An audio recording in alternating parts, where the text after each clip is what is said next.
All right, so for those of you who just watched my Jacob Stahls Bayside football game introducing the secret agent gentleman playboy, owner of the Bayside Whalers, Jacob Stahls, in that last video, looking at this will be my secret agent journal.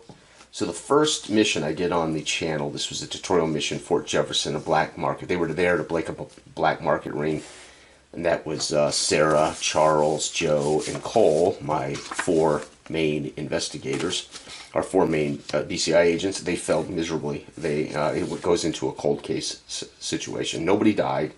Sarah was beaten up, and one of the agents was in a gunfight. But nobody, fortunately, was severely injured. But unfortunately, they failed miserably in breaking up this ring.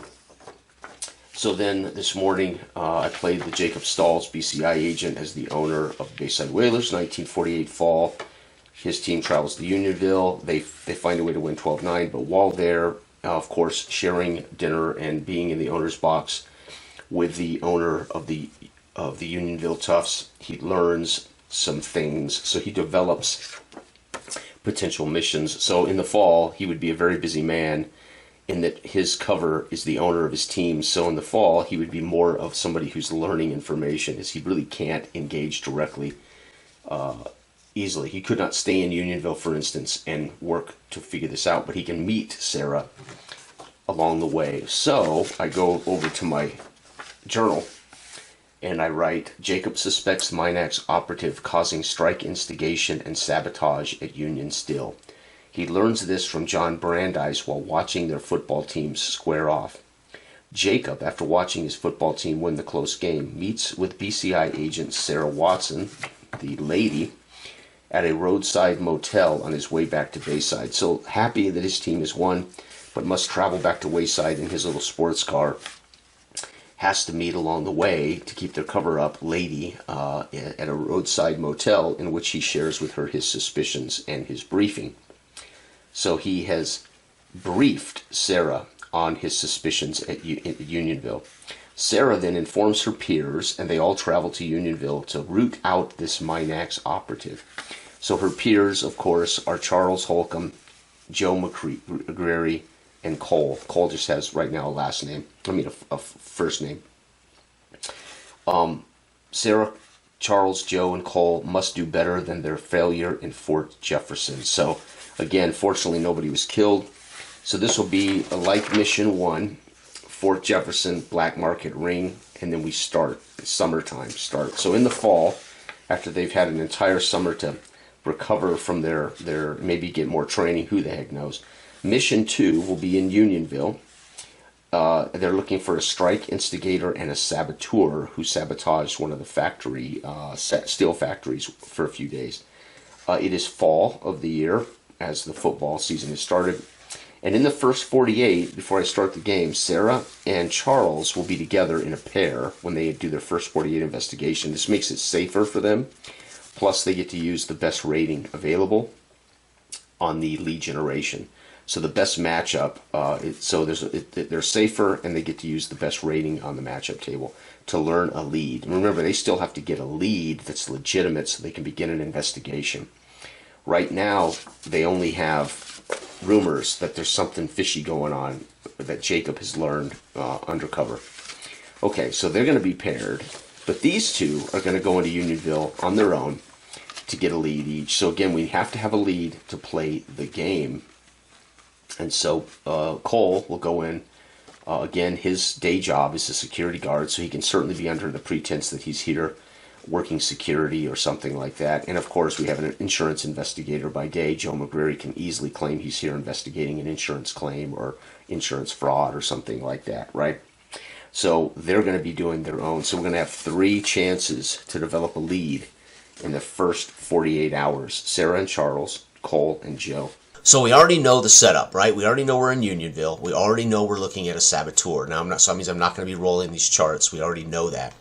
Informed by what Jacob Stahls learned while hobnobbing in the owner's booth at his football game.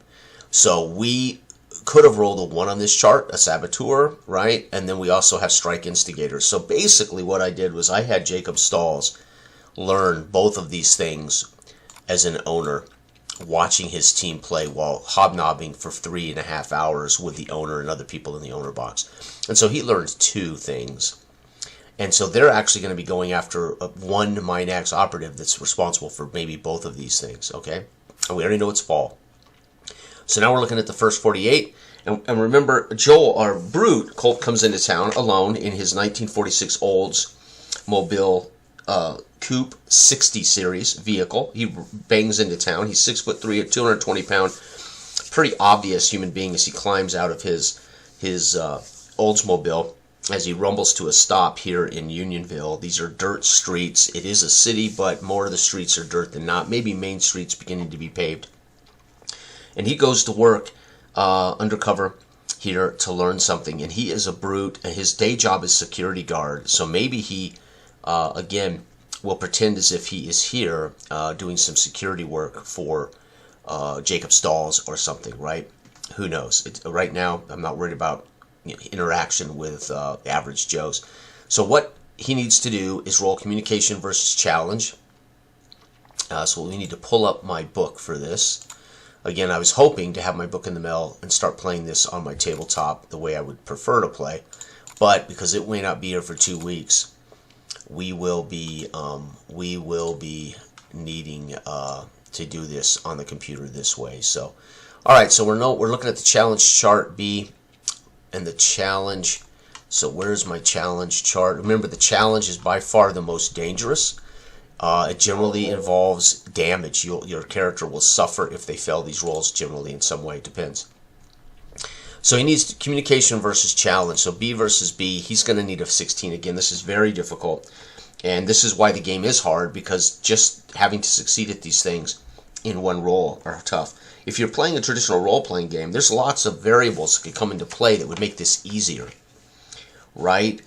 So as it is, we're just going raw data right here. So Cole, as he rolls up 20, holy cow, he's going to succeed this time. So maybe they're going to win this mission. So that means I get to roll a lead, and we could stop immediately after this if we want to. 2, he's going to roll Twisting Fingers leads to 2 Minax agents. Oh, so this is so sweet. Where is my notebook? I need to jot this down. Nice. So Cole comes into town and approaches some low-level informant thug and says, I need to know what's going on here. I've heard that there's been some strike instigation here. And he ends up having to twist some fingers. And this guy spits out 2 names. So Cole learns there's 2 agents here, and that's epic. And we know indeed that it's not just union. It's not just a legitimate union wanting to strike. That there are agents among these guys trying to cause problems. And one, of course, sabotaged a factory. We learned that during the football game last night. Now I can stop right now and not risk any more, and not have to make any more rolls and risk anything else. So I think that's what we're going to do. So in the first 48, Cole is going to come to town, and he's going to meet a low-life informant, and he's going to twist some fingers. And Cole learns there are 2 Minax agents. That is cool. All right, so we're going to go to work, right? We have 7 days now to actually resolve the game. And by the way, if I accept Cole as the lead agent, he becomes the top agent. Everybody else is a backup agent. So we're going to stay with Cole. All right. This is epic. So Cole gets the lead. Cole, lead, which makes him the main agent. Okay. And he knows that there are 2 agents here working. 2 Minax agents are active in Unionville. All right, so there we go, folks. That's our lead. Now, we're going to have 7 rolls. 1, 2, 3, 4, 5, 6, 7. Okay, here we go. So the first thing Joel does is he meets up with them all at a diner outside of town, an old one of those roadside crossroads diners that turns into a juke joint after midnight, and he meets with his crew there, safely away from Unionville, out of town, and explains to them that we've got two guys. We have, and he names them and describes them and says we got to get on these guys.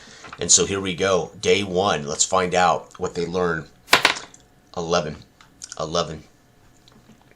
The main agent, that's Cole. So Cole now is active. This is beautiful. The main agent sneaks into the mansion at Papa Safe. So he learns Brandeis. Oh my God, maybe Brandeis is behind it. Who owns the mansion in Unionville?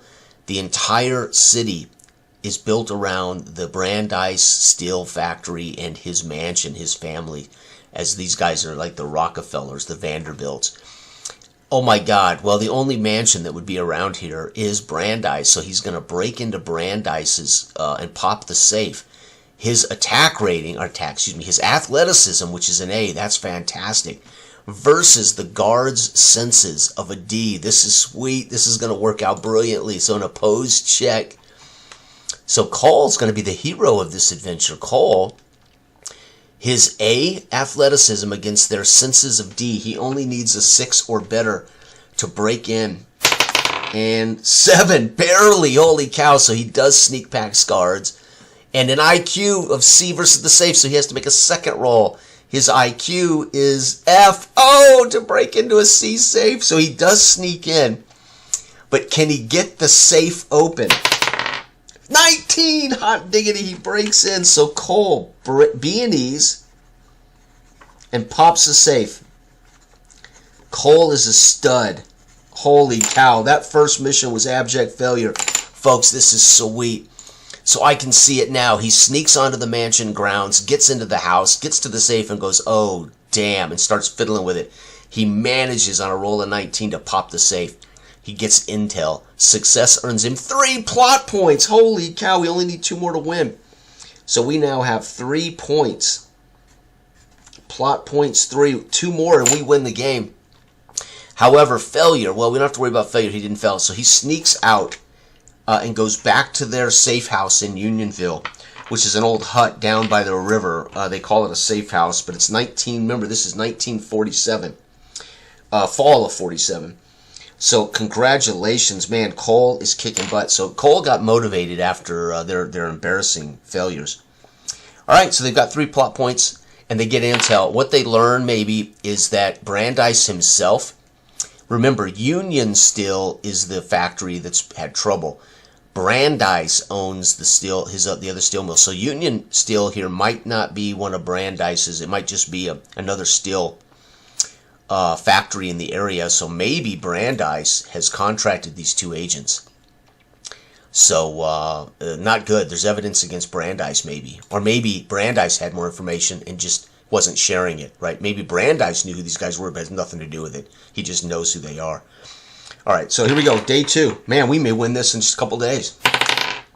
20. Yep, there it is. It's a chance to win the game right here.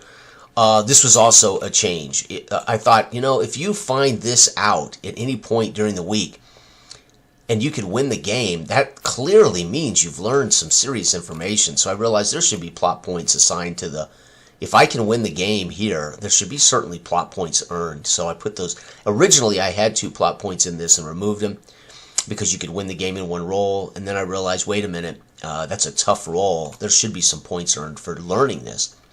So he now knows with this intel, he's identified who these people are. He's discovered the plans. He knows who the guilty persons are. And so he earns 2 more points, which he already has 3. Bam, we have won the game. We don't have to make a roll at all. All we need are 5 points. So there it is, folks, 5 points. So he takes this intel that he's learned from the safe. He goes back to his agents and he says, we have actually identified the 2 men and all of the guilty persons involved in this deal, and now they can just go and arrest these 2 men, take them into custody. So we're going to earn 2 plot points no matter what. An agent can make a move to stop the plot right here. I don't need to make this roll now because I had 3 plot points, and because I have learned this information somewhere along my journey, I get 2 more. That gives me 5. We have won the day. So Cole, in 1 infiltration of the mansion, 1 popping of the safe, he learned enough that they now know for a fact who these 2 Minax agents are. They know the plan that was in place. They probably don't have enough to tie Brandeis legally to it. Brandeis is a rich man. He would have lawyers, etc. but they can at least apprehend these 2 Minax agents, and this session is over. I can't believe it. I'm going to finish this in 15 minutes. That is so fun. Holy cow. So again, if I was playing the original game, which was 10, they would have not gotten points for this, and we would still be 7 points away with 5 days left. Or I could use his best class attribute versus A. That would be a challenge level to win the game right here, right now, if I didn't score those points. A versus V. He would need a 16 to win the game here. 20. Well, we would have won the game anyway, right there. So even if I use the old rules, all right, not old, those rules are still here, but those rules are tied to now an easy, whether you're playing an easy game, a hard game, etc. So it's not the rules so much changed as I appended them, made a couple of tweaks to them. So anyway, long story short, I made a roll here of 20. We would have won it anyway. So basically, Cole, let's see here, apprehends all involved. Again, this isn't a game about putting Brandeis on trial for his role in maybe this little bit of industrial sabotage in which he was using Minax agents to give a local or another plant owner or steelworks owner around the region here a little bit of trouble. So anyway, thanks for watching. This has been Big Country Secret Agent, the solitaire game. And again, I have tied it to an agent that I made that's the owner of the Bayside Whalers, and it's been fun this morning. Thank you for watching. Good day.